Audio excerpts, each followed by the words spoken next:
வணக்கம் and welcome to WJB cooking. இன்றைக்கி நம்ம பட்டர் சாக்லேட் குக்கீஸ் எப்படி பண்ணுறதுன்னு தான் பார்க்க போகிறோம். வாங்க எப்படி செய்கிறதுன்னு பார்க்கலாம். சாக்லேட் குக்கீஸ் தனியாக செய்ய போகிறேன், அப்புறம் கொஞ்சம் மிக்சடாக செய்ய போகிறேன். இன்றைக்கி ஒரு பெரிய பவுல் எடுத்திருக்கேன். இதுக்கு தேவையான பொருள் 2 கப்பு மைதா. இந்த கப்புனால் 2 கப்பு எடுத்து வச்சுருக்கேன்.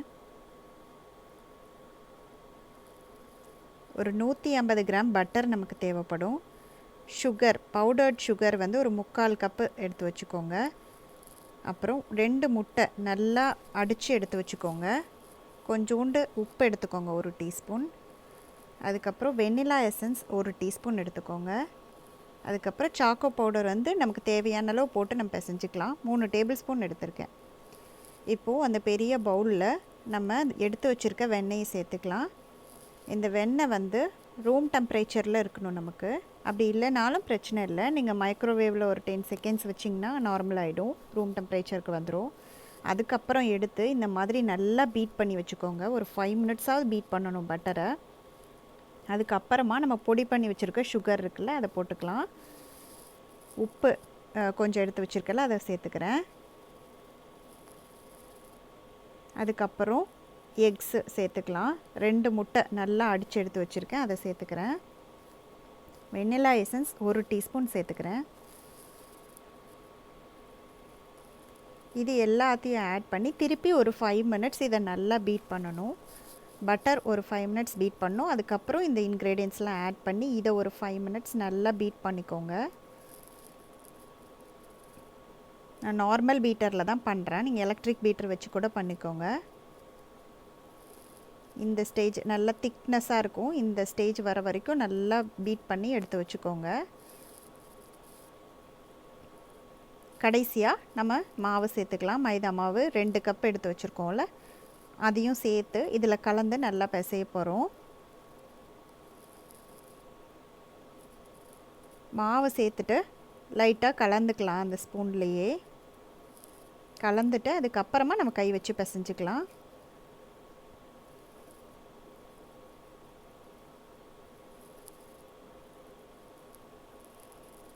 ஓரளவு கலந்தாச்சு. இப்போ நம்ம கை வச்சு நல்லா பிசைஞ்சிக்கலாம். வேறு எதுவுமே நீங்கள் இதில் ஆட் பண்ண வேண்டாம். பாலோ இல்லை தண்ணியோ எதுவுமே ஆட் பண்ண வேண்டாம். நீங்கள் இப்படியே பிசைஞ்சாலே கரெக்டாக இருக்கும். கையில் ஒட்டுற மாதிரி இருந்துச்சுன்னா லைட்டாக கையில் எண்ணெய் தடவிக்கோங்க. எண்ணெய் தடவி நீங்கள் செஞ்சிங்கனாவே கையில் ஒட்டாது. நல்லா பிசைஞ்சு சப்பாத்தி மாவு பதத்துக்கு நல்லா பிசைஞ்சு வச்சுக்கோங்க. நல்லா சாஃப்டாக வர்ற வரைக்கும் நல்லா உள்ளங்கை வச்சு நல்லா பிசைஞ்சுக்கோங்க.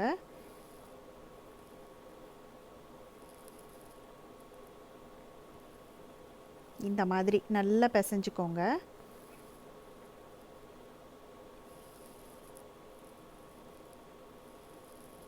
இப்போது இதில் கொஞ்சோண்டு மாவு எடுத்து நான் தனியாக பிரித்து வச்சுக்கிறேன். இன்னொரு பவுலில் வச்சுக்கிறேன். இப்போது இந்த மாவு தனியாக, அந்த மாவு தனியாக. இந்த மாவில் வந்து நம்ம கொஞ்சம் கொக்கோ பவுடர் சேர்த்துக்கலாம், சாக்லேட் பவுடர்.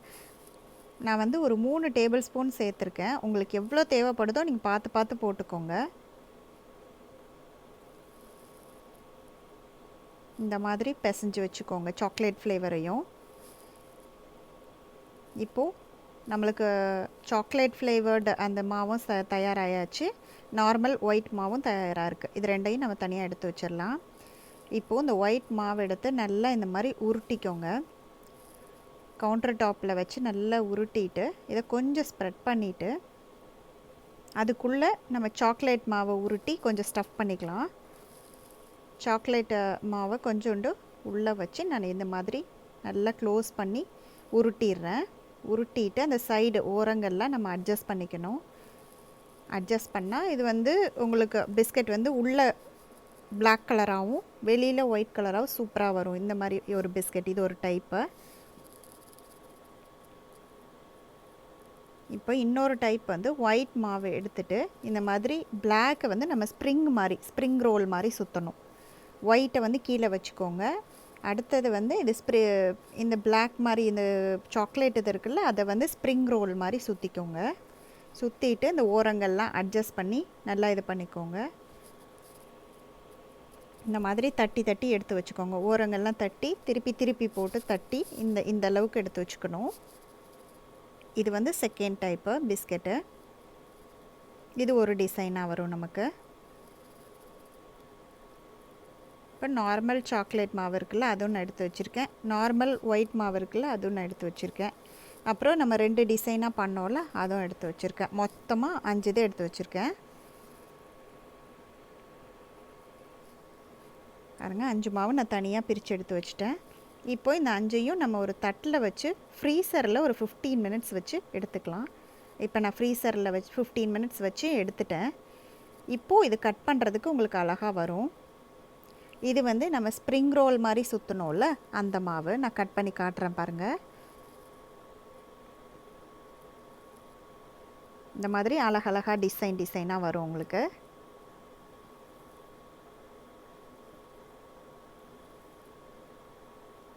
பாருங்கள், அழகாக சூப்பராக கட் பண்ண வரும்.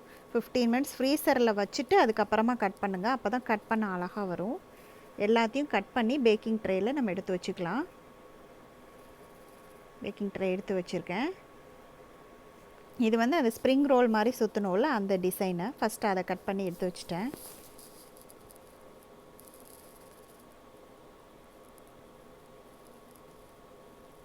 இப்போது நம்ம செகண்ட் டைப் மாவை கட் பண்ணிக்கலாம். இது வந்து நம்ம கொஞ்சம் டிஃப்ரெண்ட்டாக இருக்குல்ல, அது கட் பண்ணிக்கலாம். இது வந்து ஒரு செக்டு ஷேப்பாக வரும். அதுக்காக நான் கொஞ்சம் அந்த ஒயிட் கலர் மாவும் சாக்லேட் மாவும் எடுத்து வச்சுருக்கேன். இதை வந்து நம்ம 3 பீசஸாக கட் பண்ணிக்கணும். ஃபஸ்ட்டு 3 பங்காக கட் பண்ணி எடுத்து வச்சுக்கோங்க. அப்புறம் ஒரு ஒயிட்டு, ஒரு சாக்லேட் இது மேலே, அடுத்து திருப்பி மேலே ஒரு ஒயிட், இந்த மாதிரி வச்சுக்கோங்க. இன்னொன்று வந்து 2 சாக்லேட்டுக்கு நடுவில் ஒரு ஒயிட்டை வச்சுக்கலாம். இப்போ சாக்லேட் அது, அதுக்கப்புறம் நடுவில் வந்து ஒரு ஒயிட்டு, அடுத்து மேலே சாக்லேட், இந்த மாதிரி வச்சுக்கோங்க. இப்போது திருப்பி இதை வந்து 3ஆக கட் பண்ணிக்கலாம்.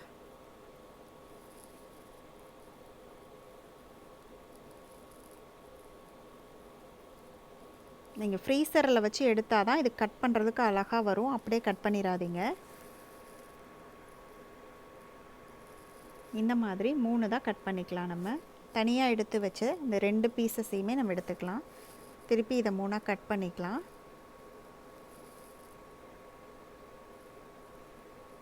இப்போது அதில் ஒன்று இதில் ஒன்று, அந்த மாதிரி நம்ம மாற்றி மேலே அடுக்கி வச்சுக்கலாம்.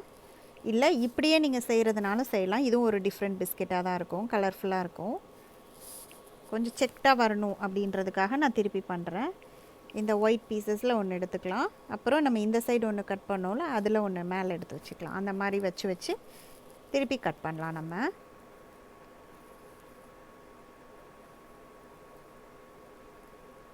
நடுவில் எண்ணெய் தடவிக்கோங்க, அப்போ தான் கொஞ்சம் ஃபிக்ஸ் ஆகும். அந்த ஃபஸ்ட்டு இந்த சைடு ஒயிட் கட் பண்ணோம்ல, அதுக்கு மேலே திருப்பி இந்த சைடு இருந்து நம்ம கட் பண்ணதை எடுத்து வச்சுக்கிட்டோம். அது மாதிரி இதில் ஒன்று அதில் ஒன்று மாற்றி நம்ம லைட்டாக எண்ணெய் தடவி எல்லாத்தையும் எடுத்து வச்சுக்கோங்க.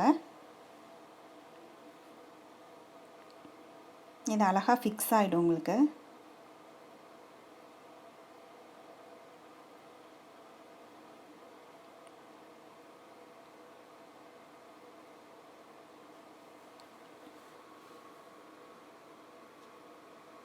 இந்த மாதிரி ஃபிக்ஸ் பண்ணிவிட்டு நம்ம கட் பண்ணிக்கலாம். இது வந்து செக்டு ஷேப்பாக நமக்கு கிடைக்கும். இந்த பிஸ்கெட் வந்து சாப்பிட்றதுக்கு ரொம்ப கிறிஸ்பியாக இருக்கும், சூப்பராக இருக்கும். நான் சுகர் கண்டென்ட் வந்து கம்மியாக தான் சேர்த்துருக்கேன். உங்களுக்கு சுகர் பிடிக்கும், ரொம்ப பிடிக்கும்னா நீங்கள் வந்து 1 கப்பு சுகர் சேர்த்துக்கோங்க, பவுடர்ட் சுகர். நான் 3/4 கப் சொல்லியிருக்கேன் இல்லையா, 1 கப் சேர்த்துக்கு பிசைஞ்சிங்கன்னா இன்னும் கொஞ்சம் சுகர் நல்லாயிருக்கும், உங்களுக்கு இனிப்பாக இருக்கும், குழந்தைங்களாம் நல்லா சாப்பிடுவாங்க. இந்த மாதிரி செக்டி ஷேப்பில் ஒரு 5 பிஸ்கெட் எனக்கு கிடச்சிது.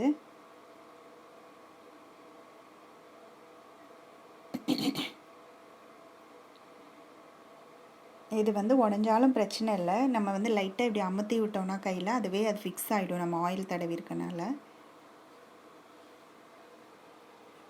இந்த பிஸ்கெட்ஸ் எல்லாத்தையும் நம்ம பேக்கிங் ட்ரேயில் இப்போ அடுக்கி வச்சிடலாம்.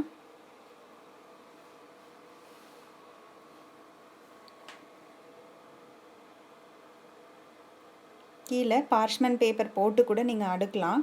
போடணுன்னு அவசியம் இல்லை, பிஸ்கெட் தானே, நமக்கு அவ்வளோ ஒட்டாது கீழே, அதனால் அவசியம் இல்லை போடணுன்ட்டு.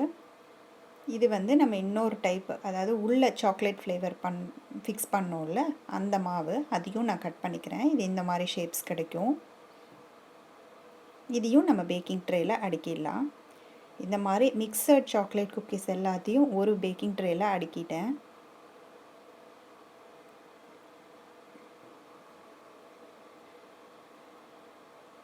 இப்போது நம்ம வெறும் சாக்லேட் ஃப்ளேவர் மட்டும் அதை கட் பண்ணி இன்னொரு பேக்கிங் ட்ரேயில் வச்சுக்கலாம். இது வந்து வெறும் சாக்லேட் குக்கீஸ், இது சூப்பராக இருக்கும், நமக்கு குழந்தைங்களுக்கெல்லாம் ரொம்ப பிடிக்கும்.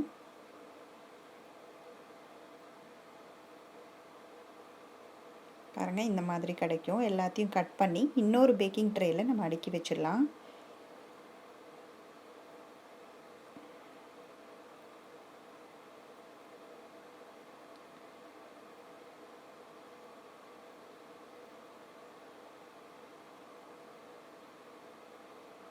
பாருங்கள், நான் அடுக்கி வச்சிட்டேன். இப்போது நமக்கு ரெண்டுமே ரெடியாக இருக்குது. நான் வந்து அவன் வந்து 375 டிகிரி ஃபாரன்ஹீட்டில் சூடு பண்ணி வச்சுருக்கேன். இதில் நம்ம 2 ட்ரேயும் வச்சிடலாம்.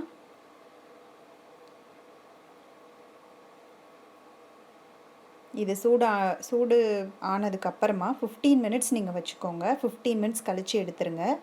எடுத்து நல்லா ஆற வச்சுட்டு அதுக்கப்புறமா நீங்கள் சர்வ் பண்ணுங்கள். அப்போ தான் நல்லாயிருக்கும். ஆறுறதுக்கு முன்னாடி எடுக்காதீங்க. இப்போ பாருங்கள், நான் வெளியில் எடுத்து வச்சிட்டேன். சூப்பராக இருக்குது, நம்மளோட பிஸ்கெட் ரெடி ஆகிடுச்சு. நீங்களும் இதே மாதிரி வீட்டில் செஞ்சு பாருங்கள். எப்படி இருக்குன்னு சொல்லி கமெண்ட்ஸில் சொல்லுங்கள்.